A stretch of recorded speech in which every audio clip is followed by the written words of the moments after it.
Good morning, class 4th students. Welcome again to your social studies classes. Okay, class 4th, we are studying chapter number 18 in your subject. And in chapter number 18, we are studying about the Mughal dynasty और about the Mughal empire.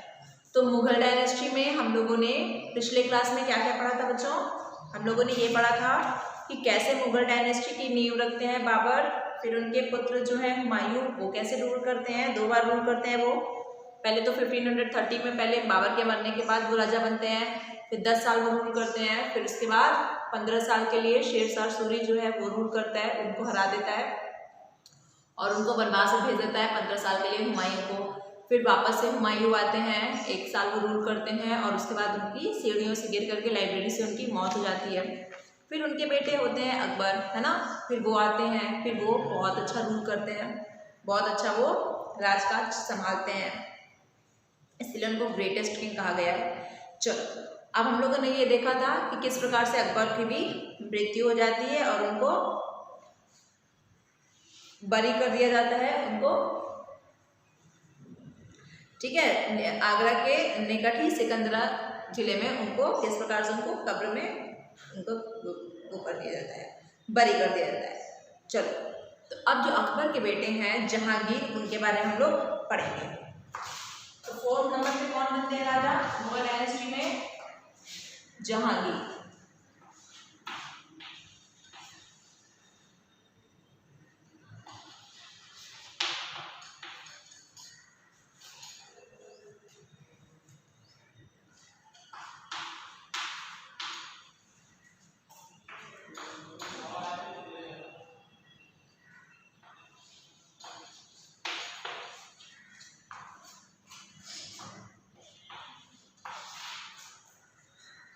चलो, after the death of Akbar his son Nuruddin Mohammad Jahangir inherited the Mughal throne. He was great lover of art and literature. तो अकबर की मृत्यु के बाद उनके जो पुत्र हैं, जिनका नाम है नूरुद्दीन मोहम्मद जहांगीर, पूरा नाम है, और इसको हम लोग शॉर्ट फॉर्म में जहांगीर के नाम से जानते हैं। ये मुगल राजदरबार में राजा बन जाते हैं। इनको भी आर्ट और लिटरेचर बहुत पसंद होता है। जहांगीर मैरिड नूरजहां। जहांगीर की शादी होती है नूरजहां से, on whom he conferred the title of Nur Mahal, जिसकी नाम पर वो अपने महल का नाम नूर महल रख देते हैं। लाइट ऑफ द पैलेस, कि जो आपके जो राज दरबार है उसकी जो रोशनी है वो नूरजहां है, मतलब वो उनको इतनी इंपॉर्टेंस देते हैं। She was wise and very influential. वो बहुत ही चालाक और बहुत ही लीडरशिप क्वालिटी अच्छी थी नूरजहां की, वो बहुत ही चालाक प्रवृत्ति की लेडी थी। She help Jahangir rule the kingdom efficiently. वो उन्होंने राजकाज को संभालने में नूरजहां ने जहांगीर को बहुत मदद किया। Jahangir died in 1627। तो 1627 में जहांगीर की मृत्यु हो जाती है। अब कौन आएगा? शाहजहां।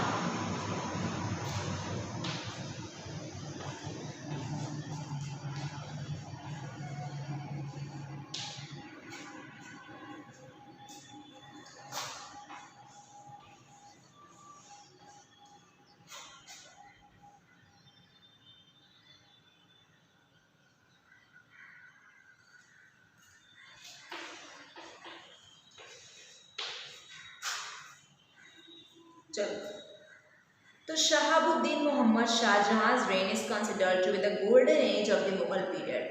तो शाहजहां का पूरा नाम क्या है? Shahabuddin Mohammad Shahjahan.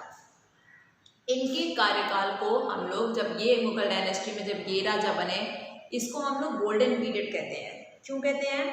He has a great love for architecture, क्योंकि इनको बिल्डिंग्स बनवाना, मॉन्यूमेंट्स बनवाना, आर्किटेक्चर में इनका बहुत ही ज़्यादा रुझान था। He built many beautiful buildings during his reign. इन्होंने बहुत सारी beautiful buildings बनवाई जब ये राजा थे। Shahjahan left behind some colossal monuments of the Mughal Empire. इन्होंने ऐसे बहुत सारे monuments बनवाए हैं जो आज भी हम लोगों को अचंभित कर देते हैं, जैसे Taj Mahal, his favorite wife Mumtaz Mahal tomb।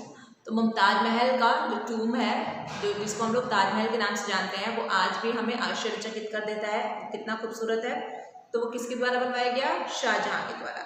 Moti Masjid, Shalimar garden, Jama Masjid, है ना, दीवाने आम, दीवाने खास and the red fort. He made Shahjahanabad his capital. तो देखिए इन्होंने क्या क्या बनवाया। ताजमहल तो सबको पता है, ताजमहल इन्होंने बनवाया। फिर देखिए मोती मस्जिद, है ना, शालीमार गार्डन, ये सब बहुत पॉपुलर प्लेसेस हैं। जामा मस्जिद, दीवाने आम, दीवाने खास और रेड फोर्ट भी इन्हीं के द्वारा बनवाया गया है। और इन्होंने अपनी राजधानी शाहजहांबाद को बनवा दिया। तो ये एक बहुत ही नेक राजा थे, इनका आर्किटेक्चर की तरफ बहुत रुझान था और इन्होंने इसलिए इतनी कलाकृति करवाई। In 1657, his son Aurangzeb led a rebellion when Shahjahan became ill. तो 1657 में क्या हुआ बच्चों? अभी जब ये राजा थे 1657, 58 में इनकी मृत्यु होती है। 1657 में इनका एक बेटा था जिसका नाम था औरंगजेब, ठीक है। उसने क्या कर दिया? शाहजहां के खिलाफ वो खड़ा हो गया और उसने लड़ाई छेड़ दी शाहजहां के खिलाफ। When Shahjahan became ill, तब शाहजहां क्या हो गए? बहुत बीमार हो गए थे। Aurangzeb publicly executed his brother and the heir apparent Dara Shikoh. Aurangzeb ने अपने भाई को हरा दिया और दारा शिकोह को भी हरा दिया और वो खुद राजा बन जाता है। Although Shahjahan fully recovered from his illness, Aurangzeb declared him incompetent to rule and put him under house arrest in Agra fort. ठीक है। अब शाहजहां जब बीमार थे 1657 में, उसके बाद फिर वो ठीक हो जाते हैं, तो फिर अब शाहजहां को ही रूल करना चाहिए था। लेकिन औरंगजेब ये कहता है कि नहीं, शाहजहां अब बूढ़े हो गए हैं, अब ये रूल नहीं कर सकते हैं, अब ये राज नहीं संभाल सकते हैं, तो खुद राजा बन जाता है और उनको आगरा में, आगरा फोर्ट में ही, घर में ही उनको बंदी बना देता है। एक उनको बंदियों के प्रति उनको जीवन जीना पड़ता है शाहजहां को। इन 1666 शाहजहां फेल इल, ठीक है। 1666 में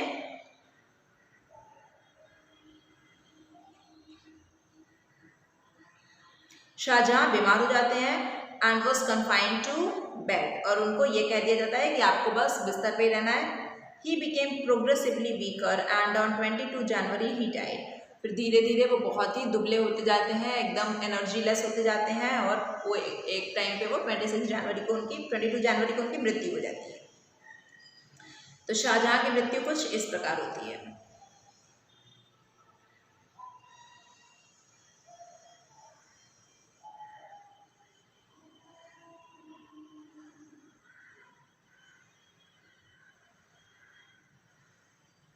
चलो, अब कौन राजा बन गया? औरंगजेब। तो छठे नंबर पे कौन आ गया? औरंगजेब।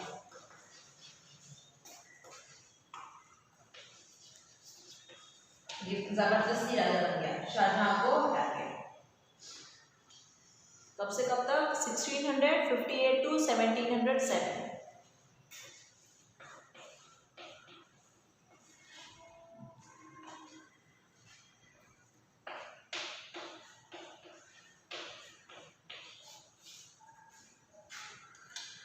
देखो, औरंगजेब ने क्या बना दिया था? शाहजहां को बंदी बना दिया था और वो खुद राजा बन गया था। कब? 1658 में, ठीक है। और 1666 में और शाहजहां की मृत्यु हो जाती है।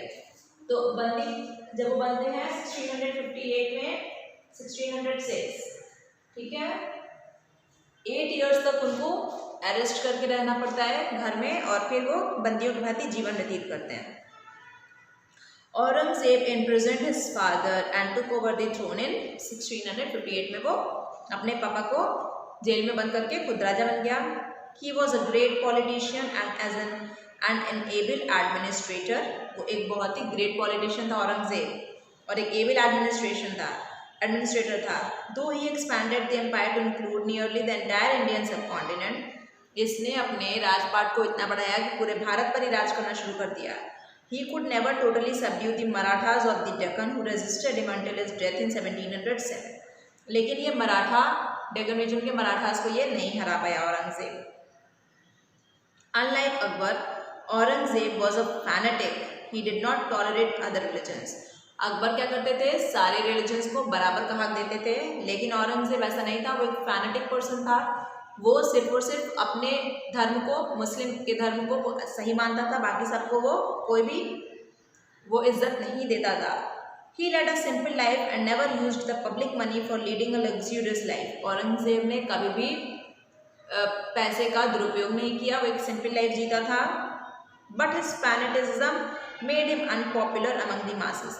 लेकिन अब चूंकि ये हर रिलीजन को बराबर का अधिकार नहीं देता था, इसलिए लोगों के बीच में लोग इससे नफरत करने लगे। तो fall of the Mughal empire कैसे होता है, मुगल एम्पायर अब किस तरीके से खत्म हो जाता है, इसको देखेंगे। Fall of the Mughal empire.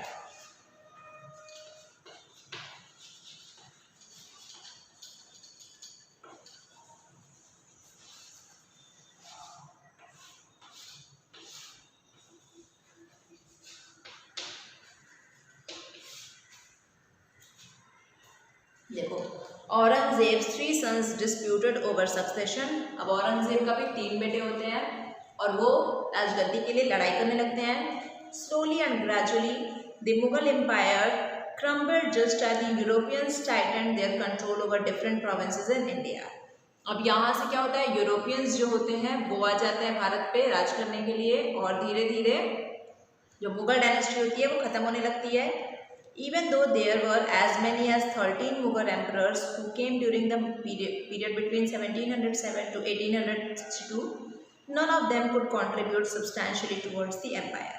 अब देखो 1707 में औरंगजेब की मृत्यु हो जाती है और उसके बाद कितने राजा बनते हैं, 13 मुगल एम्परर्स, 13 मुगल एम्परर्स और भी आते हैं और वो राजा बनते हैं, लेकिन उनमें से कोई भी एक अच्छा राजा नहीं हो पाता है ताकि वो भारत पर राज कर सके। They all fell prey to luxuries and the Mughal empire suffered a great fall.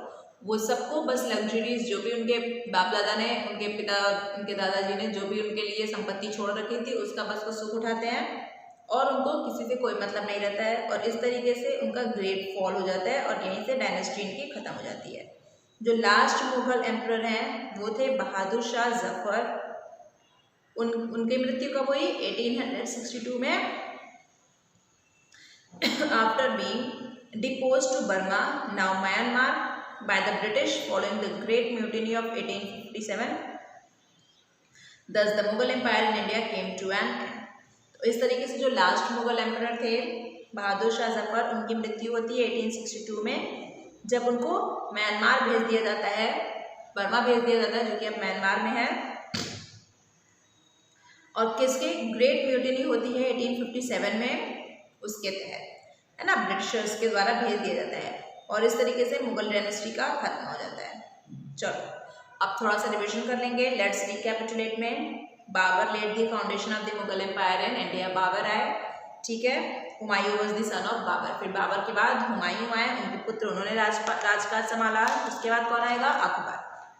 Akbar was the most famous ruler of the Mughal dynasty, सबसे ज़्यादा फेमस रूलर अकबर थे। फिर उसके बाद जहांगीर आए, ठीक है, जहांगीर के बाद शाहजहां आया और शाहजहां के पुत्र औरंगजेब बने, ठीक है। शाहजहां, औरंगजेब आदि other famous rulers of the Mughal dynasty. Shahjahan build the Taj Mahal in the memory of his wife Mumtaz Mahal, Mumtaz महल उनकी वाइफ थी, उनकी याद में शाहजहां ने ताजमहल को बनवाया था। बहादुर शाह जफर जो थे वो लास्ट मुगल एम्परर भारत के थे, ठीक है। तो यहीं से बच्चों आपका चैप्टर खत्म हो गया। अब एक्सरसाइज आप लोग खुद से भी करने की कोशिश करिएगा और इसको हम लोग PDF फॉर्मेट में करेंगे। Okay class, thank you.